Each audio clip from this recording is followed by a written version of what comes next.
crianças, tudo bem? Sejam bem-vindos ao Meados Históricos, o canal que apresenta a história em pequenos e deliciosos sachês. Eu sou Nicolás e nós estamos falando dos regimes totalitários. Você já assistiu um vídeo no qual eu te apresentei o contexto e as ideias gerais do nazismo e do fascismo. Depois, nós abrimos especificamente o regime fascista e agora chegou a vez de analisarmos o nazismo alemão. Bora lá ver? Para entendermos as origens do partido nazista, é necessário dar um passinho para trás e entender ou lembrar um pouquinho o que foi o final da Primeira Guerra Mundial para a Alemanha. A Alemanha sai da Primeira Guerra Mundial como sendo considerada a grande culpada pela guerra. A Alemanha sai da Primeira Guerra Mundial sendo considerada pelos vencedores Inglaterra e França a responsável pela Primeira Guerra Mundial. E a Alemanha sofre pesadíssimas punições por conta da Primeira Guerra Mundial. Se você não assistiu esse vídeo, eu até sugiro de verdade que você pause agora esse vídeo e volte lá para trás na playlist da Primeira Guerra Mundial para você entender o final da guerra, tá? E os tratados de paz, para você se situar nesse cenário que agora a gente vai chamar de República de Weimar. O que acontece? Eu te contei isso lá no vídeo no Tratado de Versalhes. As punições que a Alemanha sofre ao final da Primeira Guerra Mundial são punições profundamente ou absurdamente desproporcionais àquilo que a Alemanha de fato fez na guerra. Mas o final da Primeira Guerra Mundial, a derrota na Primeira Guerra Mundial, fez com que a Alemanha vivesse um momento de enorme instabilidade e de uma quase revolução socialista. Então, o que houve na Alemanha foi o perigo da Alemanha virar uma nova Rússia. E é por conta disso que o Tratado de Versalhes precisava ter uma mão tão pesada com a Alemanha. Porque caso a Revolução Alemã, uma revolução de teor socialista, fosse vencedora, era necessário que esse país, que se de fato viesse a virar socialista, não tivesse condições de se reerguer. Por isso era tão importante punir pesadamente a Alemanha.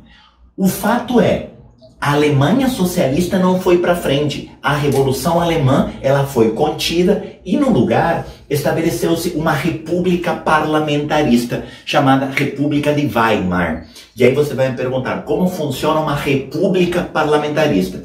Simples, ela é uma república porque há um presidente, ou seja, o chefe de Estado, ele é eleito por um mandato determinado. Porém, existe uma separação entre chefe de Estado e chefe de governo. O chefe de governo é o primeiro-ministro. Primeiro-ministro que é eleito pelo parlamento, primeiro-ministro que responde ao parlamento. Então, a República de Weimar é uma república parlamentarista. É um modelo liberal. É um modelo liberal até, de certa forma, moderado. Tudo bem? Dessa república parlamentarista. Acontece que essa República de Weimar, apesar de ter contido o avanço do mal socialista, a República de Weimar se mostrou completamente ineficiente para resolver dois problemas. Primeiro, a Alemanha continuava vivendo uma enorme instabilidade política.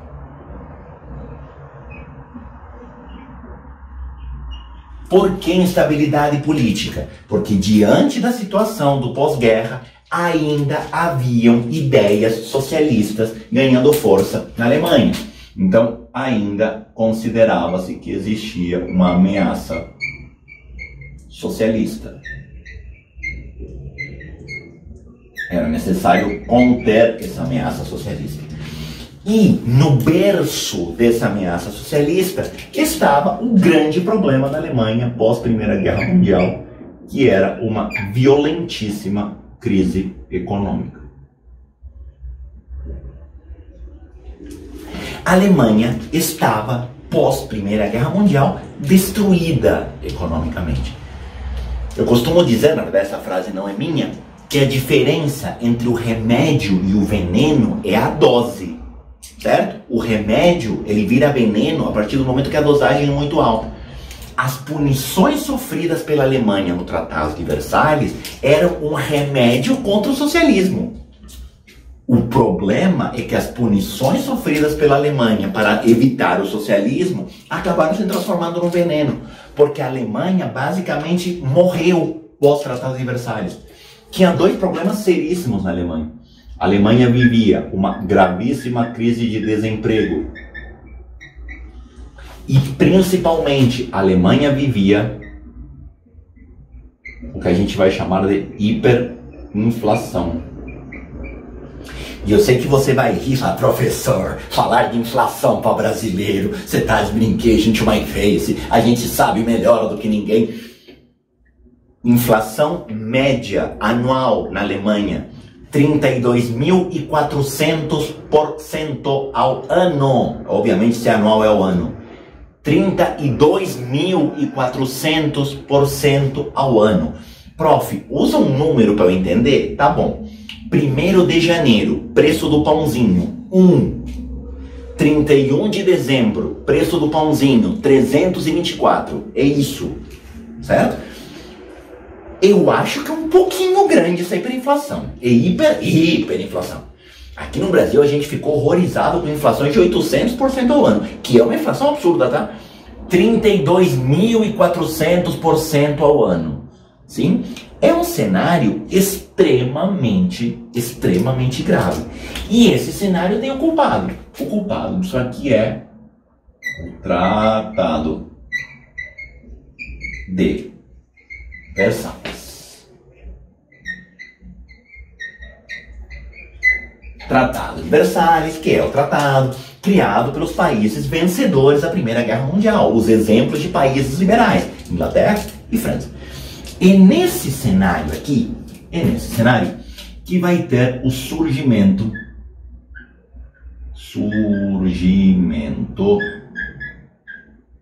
do partido nazista. E aqui que a conversa começa a ficar séria. Sabe por quê? Porque o partido nazista que surge nesse momento, ele se apresenta como uma alternativa às duas coisas ao mesmo tempo.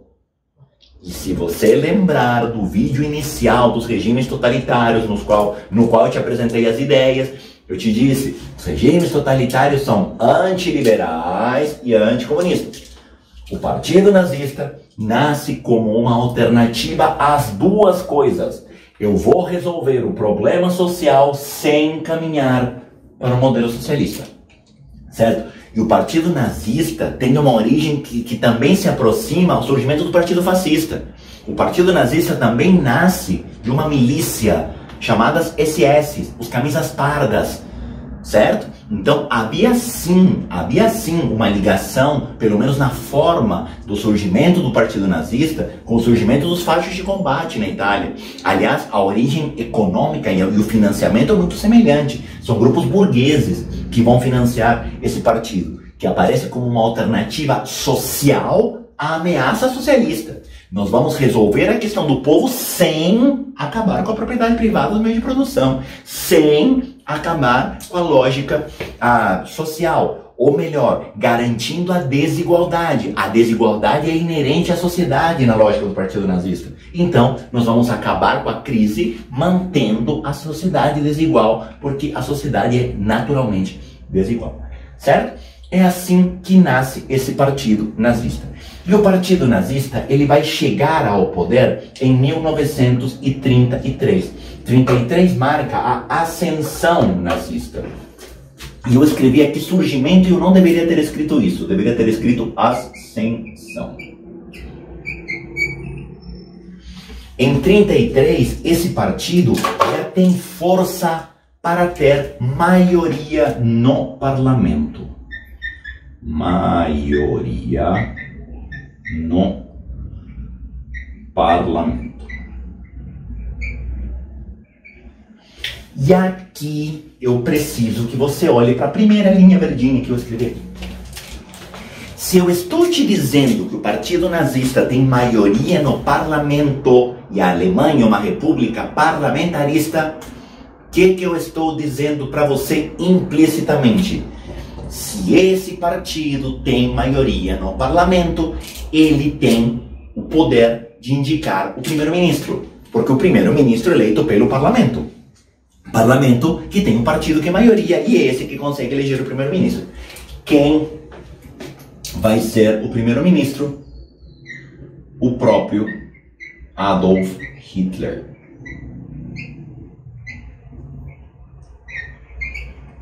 E aqui mais uma vez eu preciso te dizer a mesma coisa que eu falei no vídeo do fascismo italiano.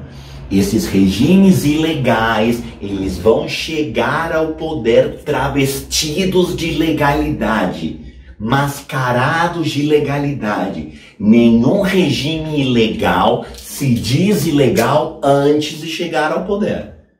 Eles vão chegar ao poder por vias democráticas, por vias legais, e a partir daí começam a distorcer as leis até virá-las ao seu favor e até romper com a constitucionalidade, certo? O partido nazista, ele foi eleito. O partido nazista, ele foi eleito, certo? E é muito interessante porque a gente vê as ideias de Hitler, e a gente vê as ideias nazistas, e você pensa, mas quem seria o louco que votaria numa coisa dessa? Não tem problema, pode deixar, porque ninguém apoiaria.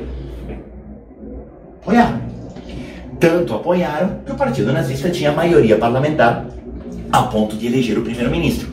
Hitler chega ao poder de forma eleitoral. Hitler chega ao poder por vias legais, certo? Uma vez no poder, o partido nazista vai começar a atacar a ordem democrática, a ponto de, em 1934, promover um golpe. 1934. O que aconteceu? Um belo dia de sol, o parlamento alemão, o hashtag alemão, não é hashtag, a hashtag com R, amanheceu incendiado. Um belo dia, o parlamento alemão amanheceu incendiado. Certo? Esse incêndio foi atribuído a quem? Sabe de quem? Os comunistas. Os comunistas estão causando a desordem. Os comunistas são uma ameaça contra a Alemanha.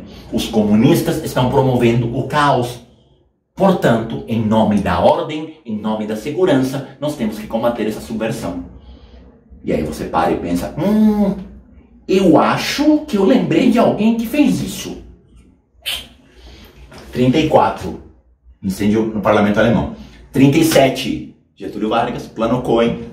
Com a diferença que aqui o incêndio de fato aconteceu. No Brasil, o plano Cohen era completamente fake, certo? A única coisa que aqui foi fake foi a culpa. Na verdade, foi o próprio partido nazista que promoveu esse incêndio e atribuiu aos comunistas o golpe, atribuiu aos comunistas uma tentativa de ameaça à ordem.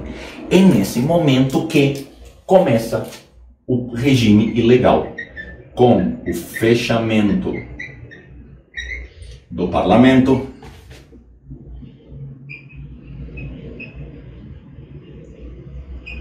com o fim dos direitos civis,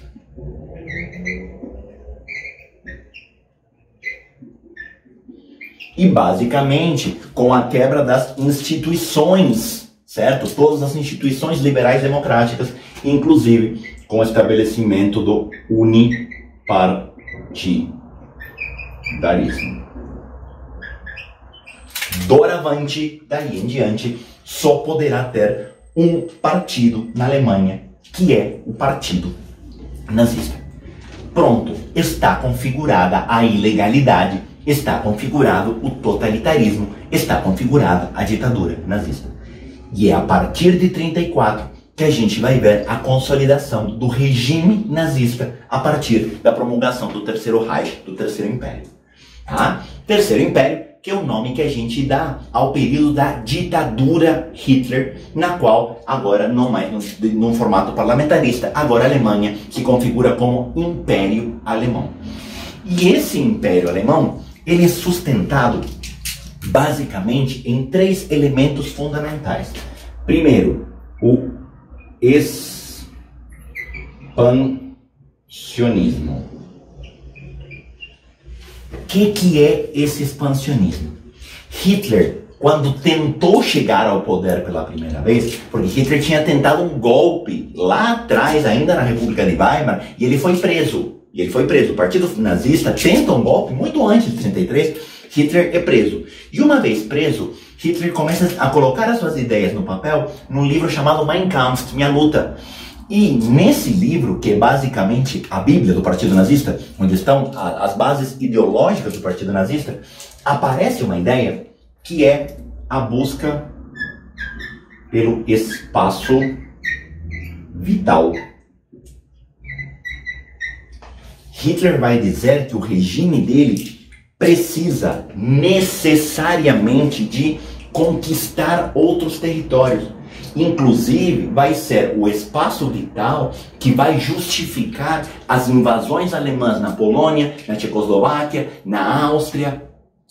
Vital vem de vida. O regime nazista, na concepção de Hitler, precisava de espaço para consolidar a hegemonia alemã.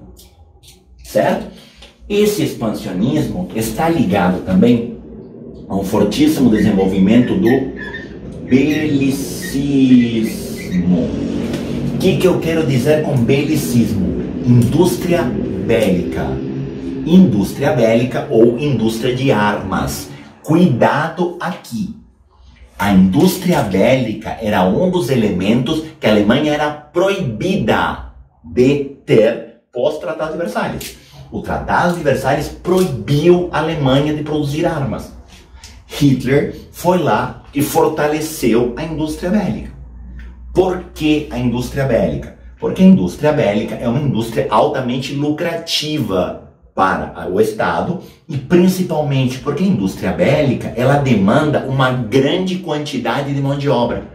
E aí o belicismo é uma bela forma de matar dois coelhos de uma caixa d'água só. Se por um lado o belicismo fortalece a questão do exército, que é utilizado tanto para a ordem quanto para a expansão, o belicismo também me permite tirar a Alemanha da crise. Porque o belicismo, a indústria bélica, vai me permitir contratar grandes massas de trabalhadores. Trabalhadores estes que vão ter salário, e com salário vão fazer a economia rodar, e com salário vão desenvolver economicamente o país, e com salário vão tirar a Alemanha da crise.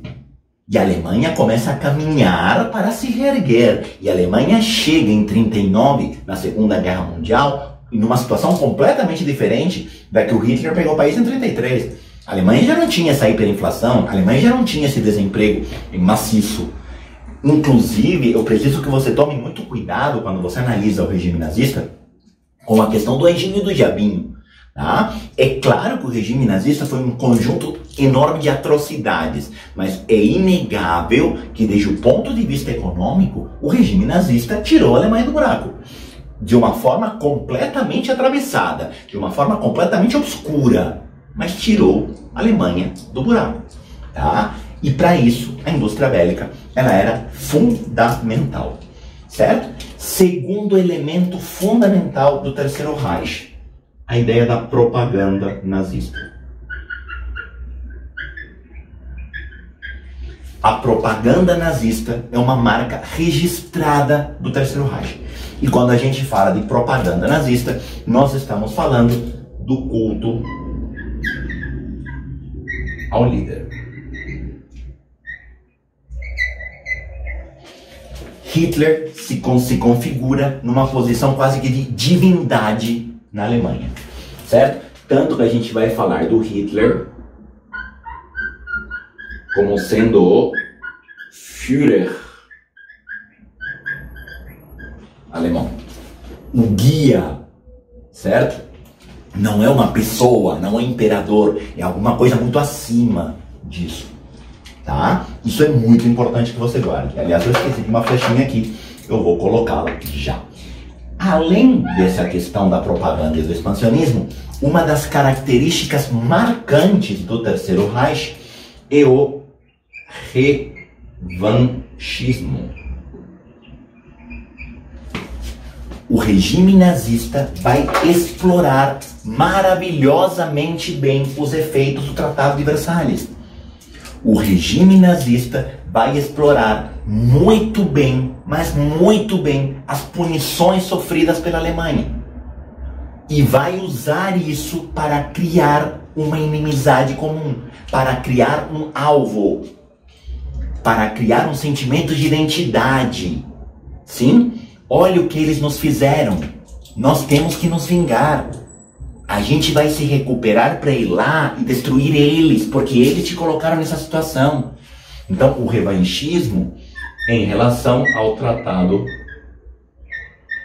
de Versalhes.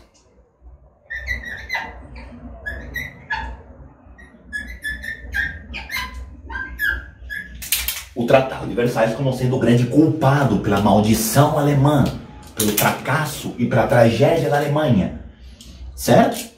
De novo, remédio, veneno. O Tratado de Versalhes tinha um propósito de conter o avanço socialista. Olha o que escapou.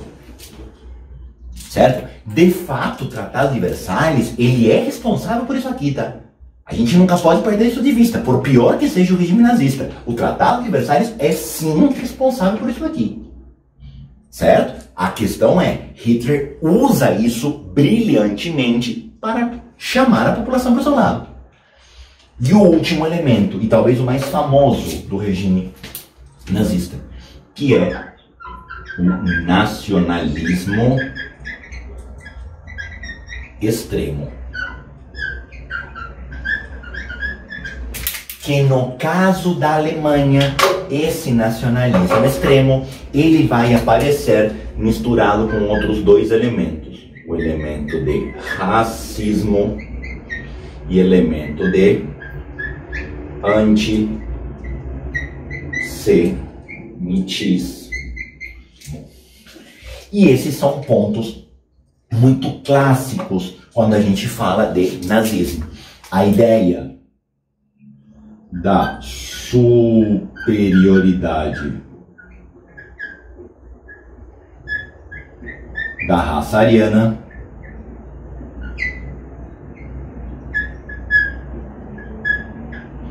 e também dos judeus como sendo inimigos. Nicolás, me explica essa maluquice. Explico.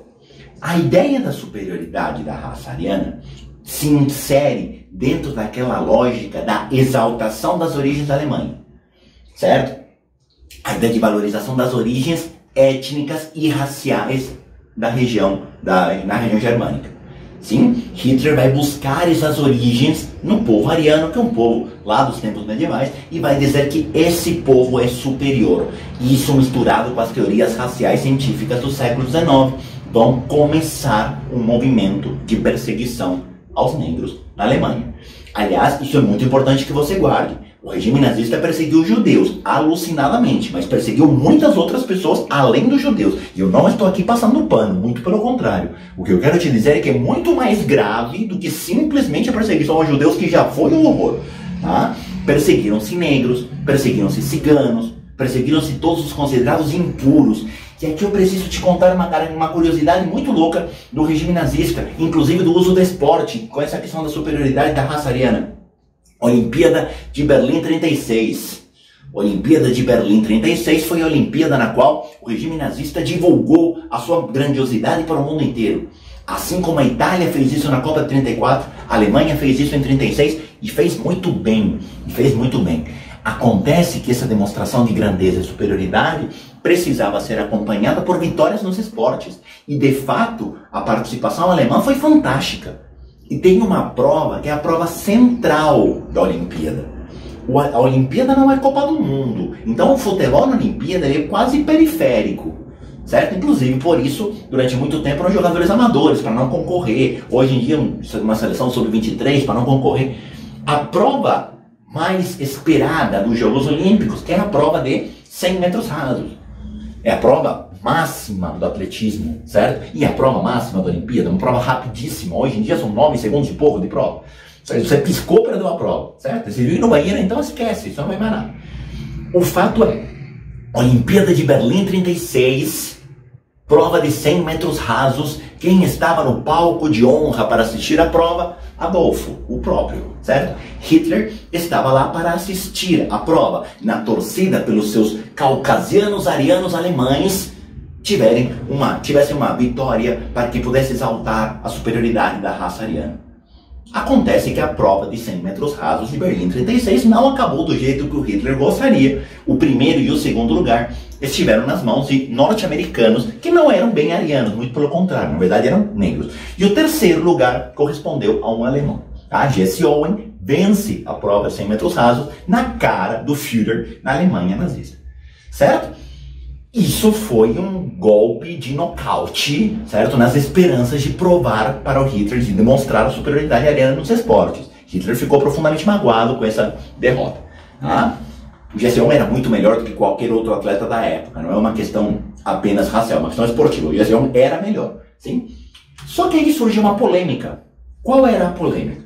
O fato de Hitler estar no estádio no dia da prova dos 100 metros rasos, que é a prova mais aguardada da Olimpíada, fez imaginar que ele seria o responsável por entregar a medalha de ouro. Certo? E assim, isso não é uma coisa comprovada, mas, até porque o Senna a história não conta. Se a vitória tivesse sido de um alemão, certamente Hitler teria entregado a medalha de ouro. O fato é, Jesse Owens ganha a prova dos 100 metros rasos, negro na Alemanha nazista. E Hitler não entrega a medalha de ouro para o Jesse Owens. Mas cuidado quando você vai fazer o julgamento histórico. Você reparou como eu construí a frase? O fato é, Jesse Owens ganha a prova de 100 metros rasos, um negro na Alemanha nazista, e Hitler não entrega a medalha de ouro para ele. Certo? Eu não te disse que Hitler se recusou, eu não te disse que Hitler boicotou, eu só te disse que Hitler não entregou a medalha de ouro para ele. Hitler tinha a obrigação de entregar a medalha de ouro? Não. Ele não tinha obrigação nenhuma. Não havia nada combinado de que ele entregaria a medalha de ouro. Esperava-se que, pela forma como tudo isso vinha acontecendo, ele fizesse essa entrega, até porque era o momento mais aguardado da Olimpíada. Sim? Agora, é claro que o fato do alemão perder acelerou a falta de vontade dele entregar a medalha. Mas você não pode escrever numa prova que ele se recusou a entregar a medalha de ouro. Porque não tinha nada que o obrigasse a tal. Ô Nicolás, mas eu tenho certeza. Eu até tenho, eu também acho. Mas como a gente não pode dizer o que a gente acha no vestibular, se aparecer alguma referência a isso, você escreve: Hitler não entregou. Fim. E não entregou mesmo, isso é fato. A partir daí é teoria da conspiração histórica, que eu acho que tem fundamento, mas achismo não é vestibular, tá? A Olimpíada de 36 foi uma forma de propaganda deste regime nazista. Sim, tudo isso para te mostrar a questão da superioridade da raça ariana. Para fechar o vídeo, a questão do judeu como sendo o grande inimigo da Alemanha. Vamos separar as coisas aqui, tá? Tem dois elementos envolvidos por trás desse inimigo comum chamado judeu. O primeiro deles, a necessidade de um inimigo. Eu te falei que a necessidade de um inimigo é uma marca registrada de regime totalitário, até para criar esse sentimento de identidade. Nós temos em comum o fato que odiamos ele. Nós temos um inimigo comum que temos que nos juntar para combater. É contra mim, é contra a Alemanha. Certo? Isso é muito importante para a sustentação do regime totalitário. E a pergunta é, por que o judeu? O que o judeu fez de tão grave para a Alemanha? Primeiro, nada do que ele possa ter feito justificava um massacre de holocausto, de perseguições e tudo mais. Nada justificava, absolutamente nada. Tá? Mas como que o regime nazista como que o regime nazista justificou o que aconteceu? Através de dois elementos. Primeiro elemento, os judeus se recusaram a ajudar a tirar a Alemanha da crise. Os judeus tinham dinheiro para emprestar porque eles eram donos de bancos e se recusaram a ajudar a Alemanha. Vamos por partes. Primeiro ponto. Tinha judeu rico, dono de banco na Alemanha? Sim. Tinha judeus que tinham condições de ter ajudado aqui? Sim. Eles tinham obrigação? Não. Mas alguns tinham condições. Por que eu estou reforçando alguns? Porque muitos desses judeus que tinham condições, em algum momento tiveram condições, eram donos de bancos ligados a bancos norte-americanos. E a crise de 29 fez um strike no mundo inteiro. Então, boa parte desses judeus que se recusaram, entre aspas, a ajudar a Alemanha, foram judeus que perderam dinheiro na crise de 29. Então, essa história de que eles tinham plenas condições de reerguer a Alemanha, não é tão plena assim, muito menos é para todos. É para um pequeno grupo que de fato não perdeu tudo, ou perdeu boa parte na crise de 29. Então, primeiro ponto já é uma falácia, certo? Uma falsa verdade. Mas tem um segundo elemento que eu acho mais até significativo do que o primeiro, até para justificar por que esse judeu não tinha obrigação de ceder esse dinheiro para a Alemanha. O judeu, até 48, ele é um ser apátrido. Ou seja, ele não tem uma pátria. Ele não tem uma nação. Lembra? Território, povo e cultura?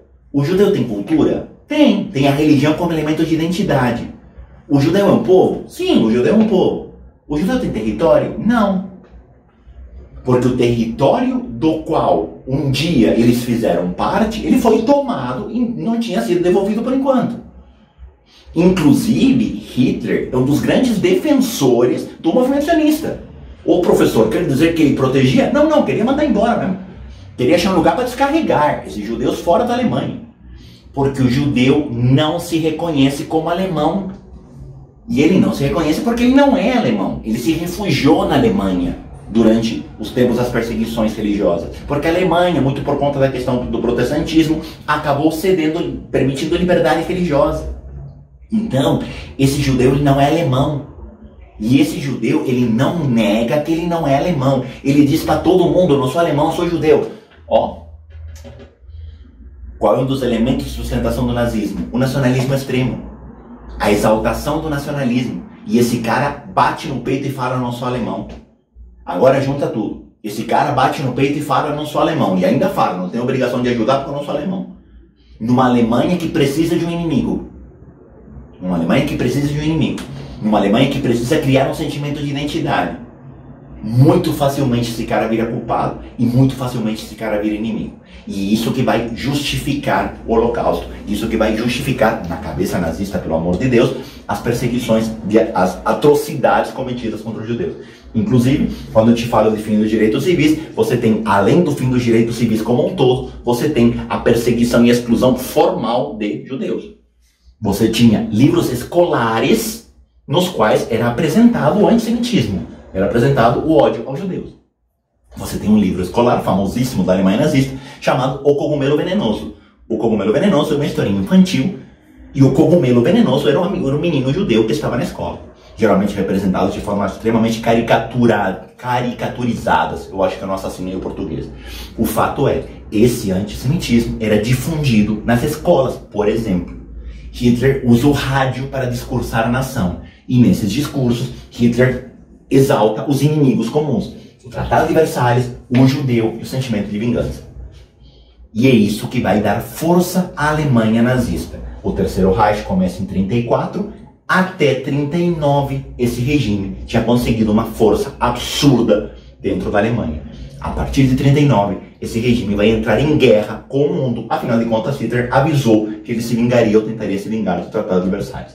Em 39, a gente vai ter o início da Segunda Guerra Mundial e a partir daí, essa situação vai começar a mudar um pouco, mas isso é o assunto para o vídeo da Segunda Guerra Mundial, tá bom? Tchau, tchau, obrigado, até o próximo vídeo.